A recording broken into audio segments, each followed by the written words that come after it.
I'm back, my favorite people. The day ones. It's a big week in the stock market. We're going to break down what is actually happening. So we're going to go through the craziness. Let's put some language to what's actually happening and some potential outcomes. We're going to look over the weekly news as well as dive into what the market indicators are telling us about what could be next in actual stock price. And then we're going to get to some specific stocks this week.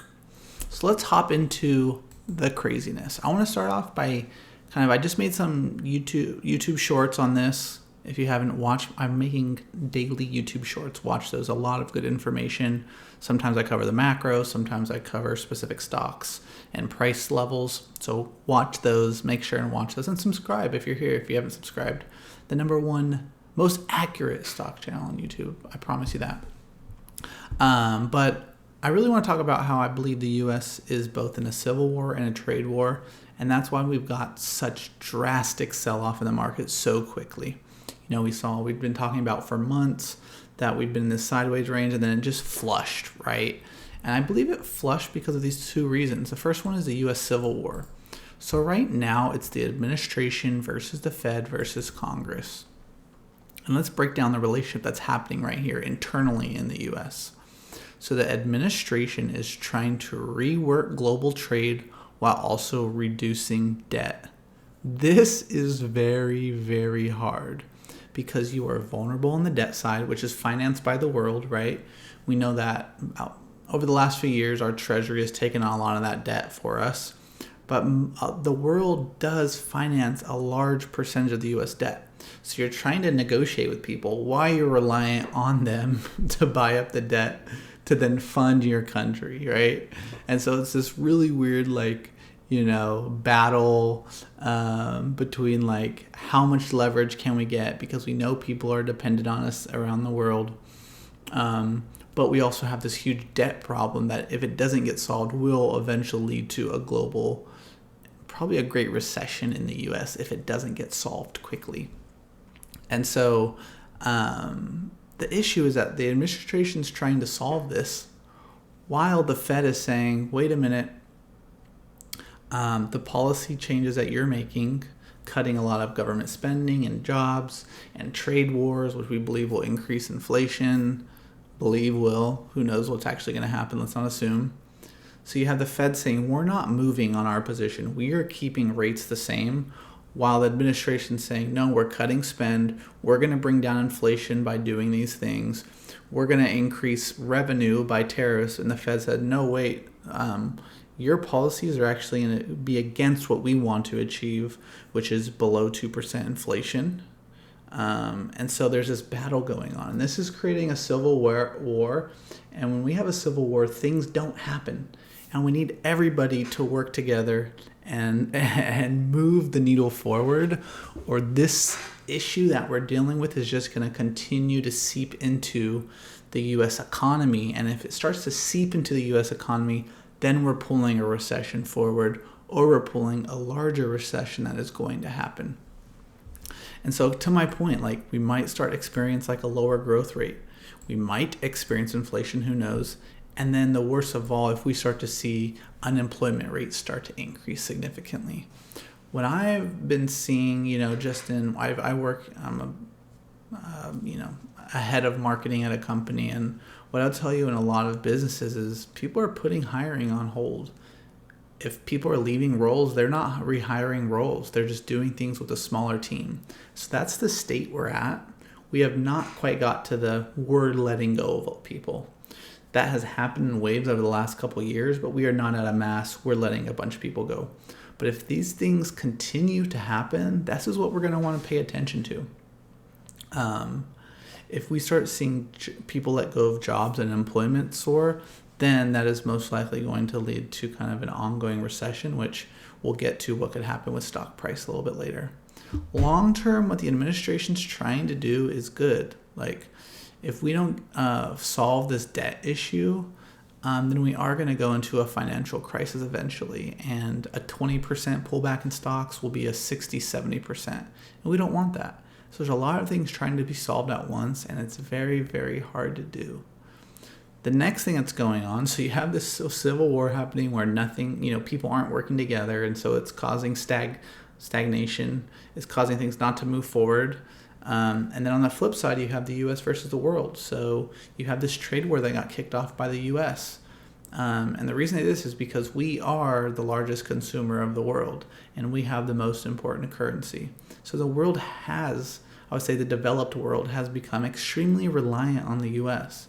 I'll say Europe, China are the main two areas, and there's some other countries that are pretty dependent throughout the rest of Asia. But those are the main countries that are extremely reliant on the U.S. And so we have the leverage to say, hey, you guys need to rework things. We don't agree with what you're doing. You're making it hard for the U.S. to compete. And why they're saying that is because the administration is trying to, like I said before, reduce debt, form stronger alliances, and propel us to the next AI cycle, which is improved productivity through next generation manufacturing. So bringing manufacturing home, that will increase productivity, that will create new jobs. It'll be less dependent on areas of Asia, which we are becoming overly dependent on. So what they're trying to do is good. The problem is the outcome. So I want to go through the 3 potential outcomes and what that would mean for the stock market. Best case scenario, things get figured out in the next 4 weeks. Tons of trades deals happen with our most important allies. The Fed can then make their decisions of potentially cutting rates or, turning off quantitative tightening or whatever might happen. And that means that the market's probably close to a bottom if the bottom is not already in. So that's the best case scenario. The middle case is that trades take longer than expected, right? It's months until we figure out the most important trade relationships. We see continued upwards pressure on the 10-year, which would make basically financing really, really challenging for businesses, but also the pressure on the government in terms of debt payments. And that would then send the U.S. companies into a more prolonged recession. And when we see a prolonged recession, that means PEs have to come down in the next few months. And what we're trading at, like an 18 PE, we have to probably trade more times for 14 or 15 PE. So that could make the stock market go down to, if we put the SPY, that could be 450, that could be 420. And so that's another, 20%, 25% downside. And that could lead to a 50% pullback in the market. So that's the middle. Still crappy, but not the worst. The worst is that trade takes forever and people turn away from the U.S. and start working with each other closely. One of the biggest risks here is that the U.S. actually pushes China and Europe closer together, and Europe starts to take some of China's reliance that they have on the U.S. into Europe, and Europe has cheaper goods. That would probably be good for their economy, maybe reestablishing some growth. And then that would probably lead to world conflict. That could mean China's going to invade Taiwan. That could be bigger issues with the U.S. and Iran and the Middle East. This would be the worst case scenario because we now have a fractured world where you probably see higher inflation, see the dollar coming down, you'd see the 10-year stay up. And this is where we would see a global financial crisis. So we would see a 70% plus dip in the market. The reason I share these examples, these are things we want to pay attention to. Like what's happening in the world, let's pay attention to what's going on so that when we start seeing some of these things actually play out, we can have an idea of, okay, this is what's next. Do I play long? Do I play short? If I'm holding long-term positions, do I need to add? Do I actually need to cut some losses? This is why we're looking at this. Let's get into the weekly data and the weekly news. Before we get there, please support my Patreon. I have a free tier, guys. Also a $5 tier where you can just support the channel, help me make better videos, makes me create cooler things. So please join that. You get access to some things I post on there for free at the base.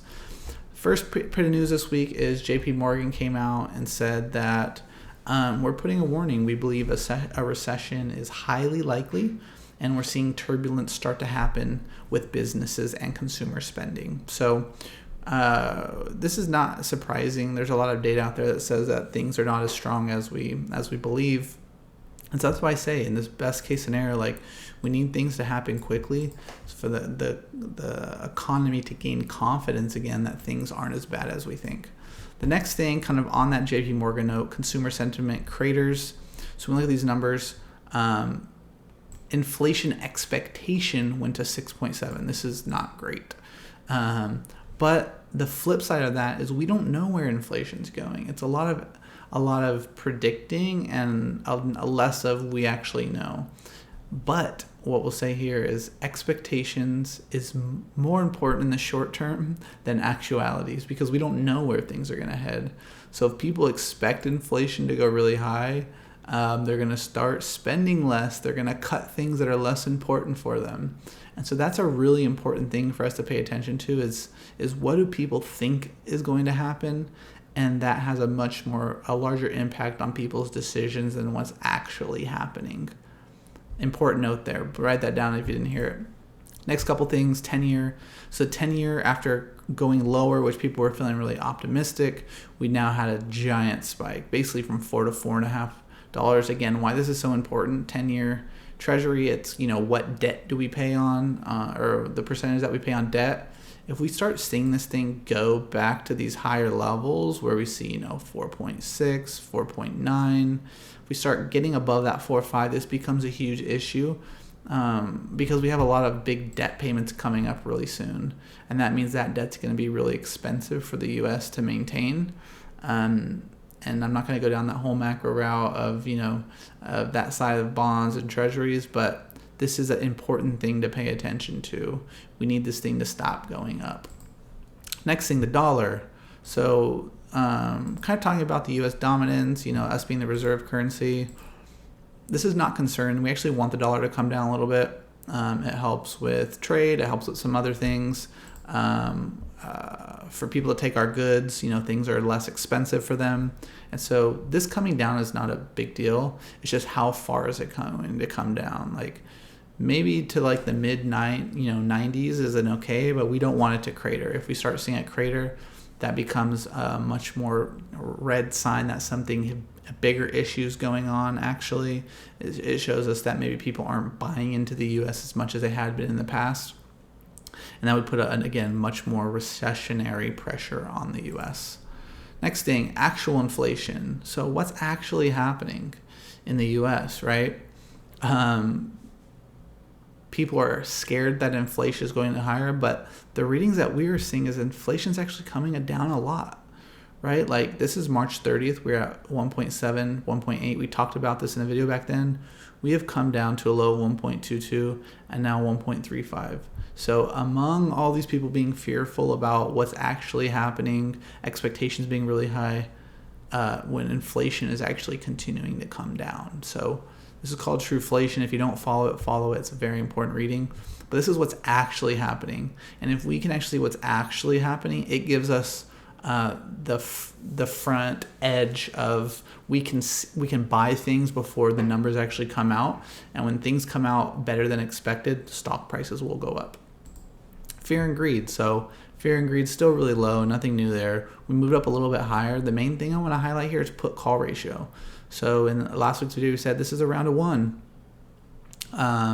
It went up a little bit from where we were talking about before. Now we saw the big collapse down. And so obviously we know the market kind of hit a short-term bottom for now. We're seeing it break higher. And people are now starting to go more long again. And so we'll have to just pay attention, like how low, how quickly does this go? And if we see this thing go back to the 80s really quickly, we're going to then want to pay attention to sentiment. Bull versus bear, dumb money versus smart money. So institutions versus retail. We saw a huge sell-off, and this is why I've been adding to positions recently, is we're seeing institutions load into the market. We're seeing negative news everywhere about recession, everything that's going on. Important note for you guys, recessions, the stock market bottoms on average 9 months before a recession officially is called. And so we are seeing people pour into the market, the people who call smart money, the institutions, and we're seeing retail sell off like crazy.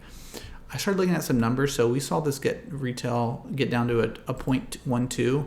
If we look since the 2000s, we have only been this low. We've never actually been this low before. We have in 2015, which was the other trade war stuff, 0.18. In 2020, we had 0.12. In the financial crisis, we had, this is probably less reliable back then, but 0.3. So this is like one of the lowest readings we've actually had ever, guys, ever. So when we see these big gaps happening between institutions, retail, you have to start putting on your hat like, okay, does this mean that I should actually buy? And you need to start asking yourself that questions and diving into the charts. So talking about the charts, we're going to get into the indexes and then maybe a couple stocks if we have time. But the first thing we're going to is I still believe right now we're still in a 5-wave pattern.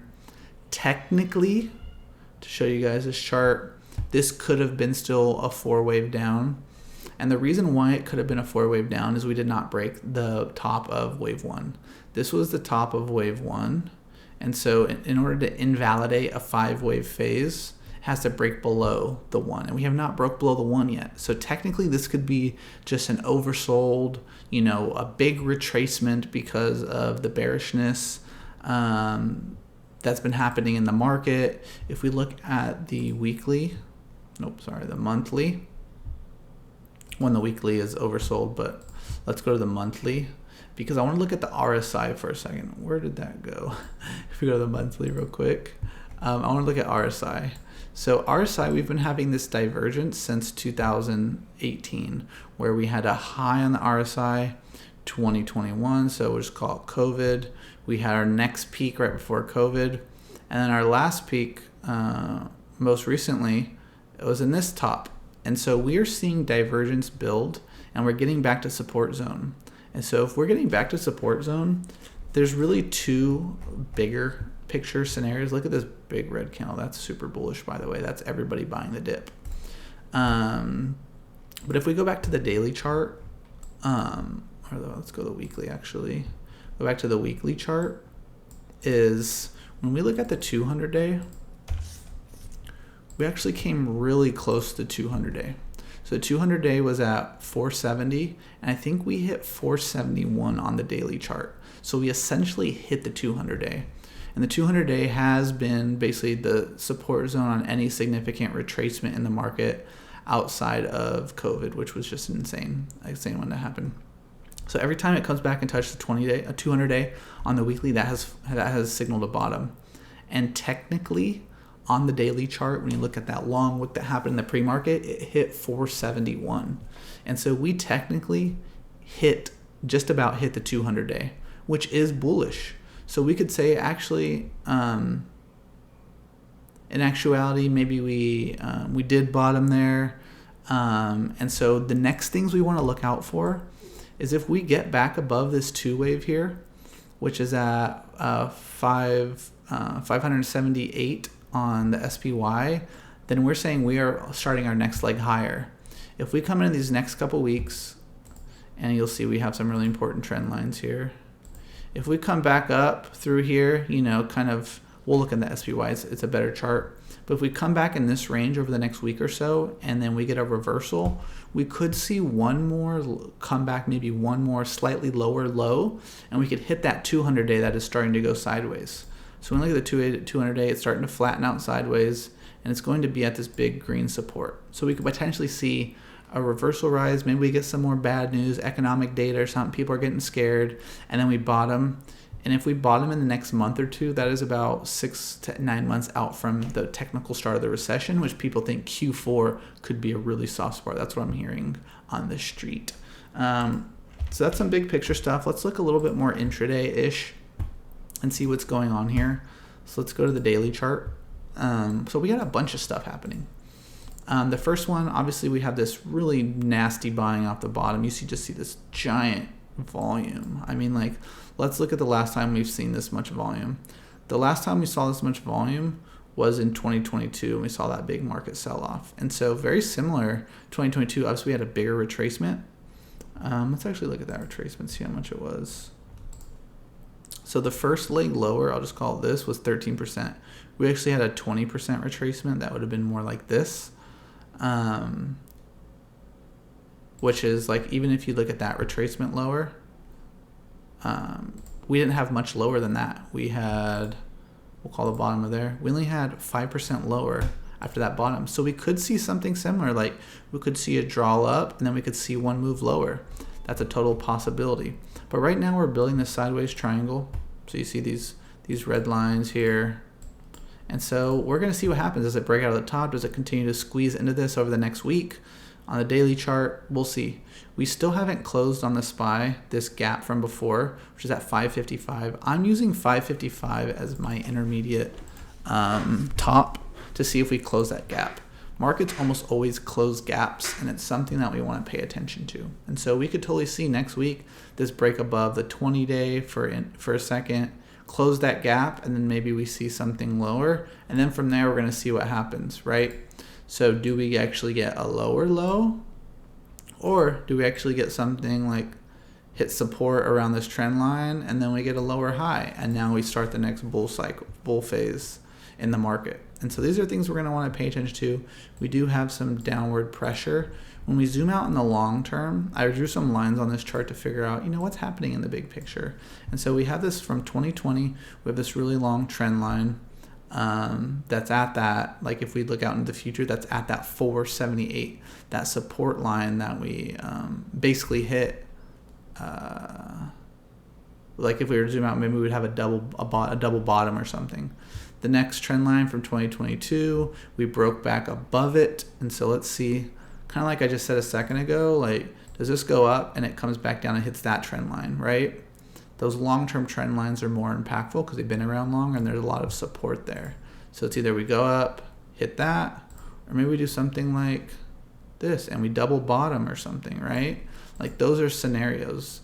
Honestly, what's happening with the trade war is probably going to tell us where the market's headed.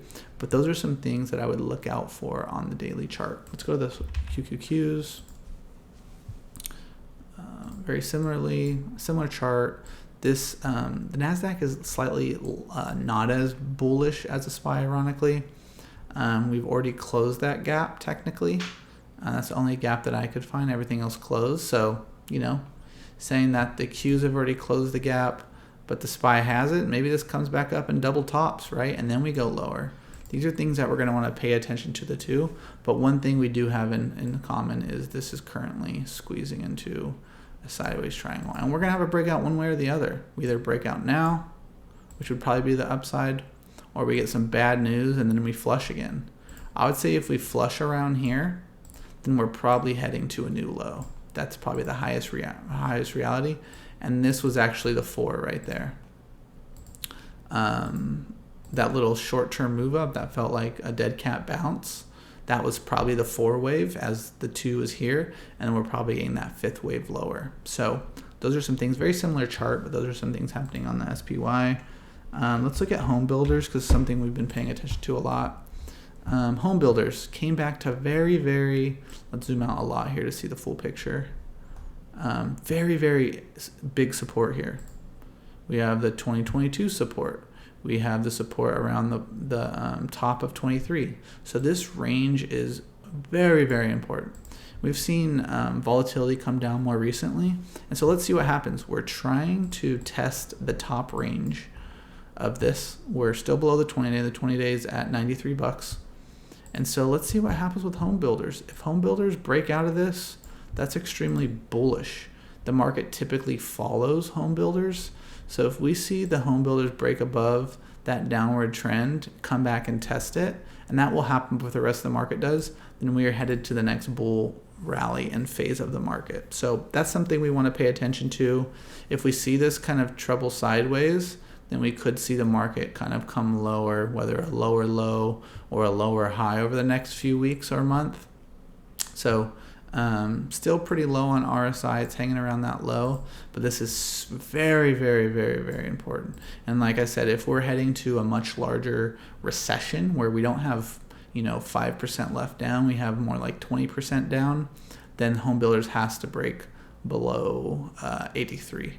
And if home builders break below 83, then that's when we have a flush in the market. We call it 10 to 20% lower. So like if it does flush lower, it's probably headed to, let's call it somewhere between 75 and 71, which is a big flush lower. And that would definitely lead the markets lower. So home builders, pay attention to it. The pattern breakout will happen before the rest of the market, or the market breakdown will happen before the rest. So home builders is really important. Let's look at semis. So semis, like I said, 200 was such big support. We broke below, and now we're trying to get back above 200. If this flushes below and gets back above before the month end, which we have a lot of time for that, then that's an extremely bullish reversal on semis. Money flushed out. We got everybody to get out of the markets. All the big money piled in like we saw on the smart money, dumb money.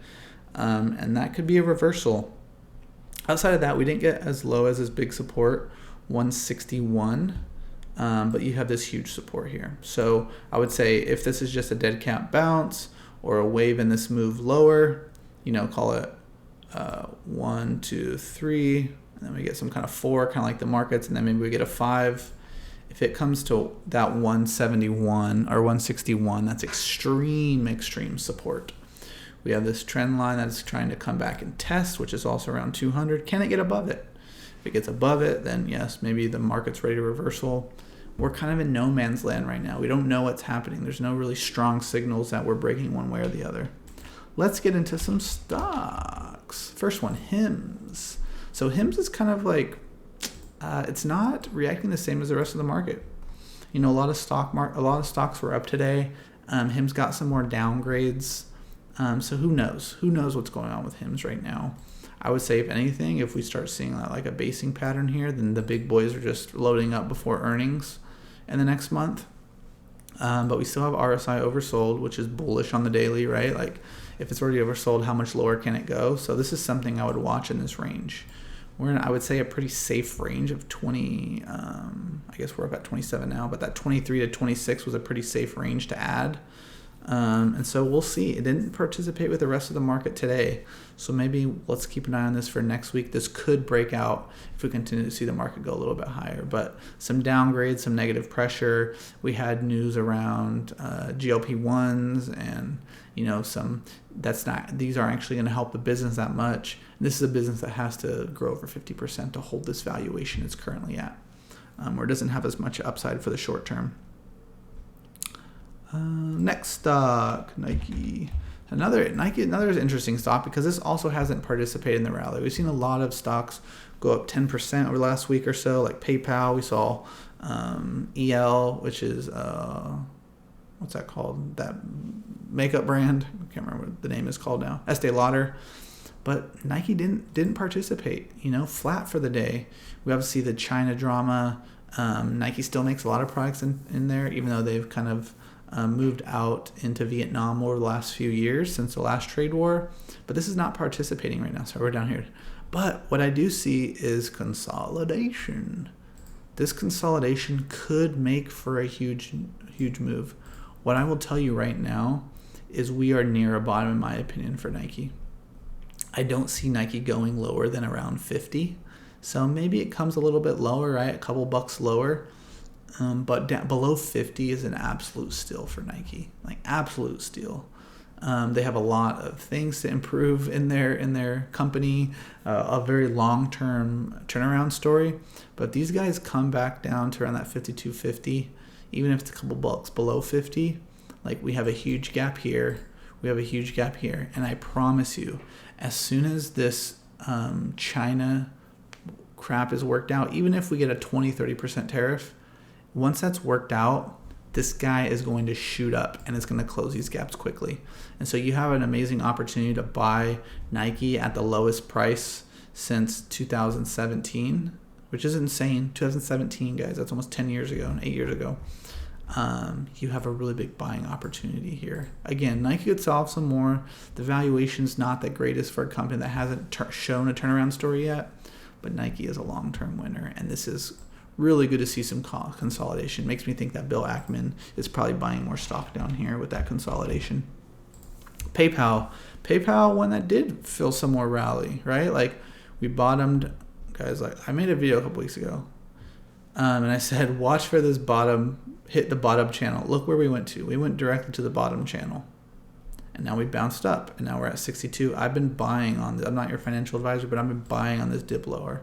I loaded up more down here because PayPal is a long-term winner for me. Again, very similar. As soon as this trade war stuff is worked out with Europe, where PayPal has a big exposure, this stock is shooting higher. We've been in this downtrend. We keep bouncing off that. We have the 20-day up here, which is right at the trend line. So we'll see what happens, right? Like, who knows where the stock is going. But in the long term, which I don't believe we're heading to a financial crisis, but you never know what happens with trade wars. Like, this is just, I mean, it's just so silly, guys. Like, it was back there last year. Before that, again, 2017 was the last time the price was that low. Same thing as Nike. Like, these things are historically cheap, and I think PayPal's turning around as a company. Uber. So Uber, I've been talking about this stock forever. I hope you bought this dip down to 60, guys. 60 was the dip buy, and hopefully you caught around that 60 to 63. These guys are a long-term winner. They do have China exposure, I believe, but they are just mostly United States. They're in Europe and stuff, but they have a really big U.S. market, and these guys will be the winner there. I've seen news that Waymo is already 20% of rides in Austin, Texas, which is their first market of partnership, so it is being adopted quickly.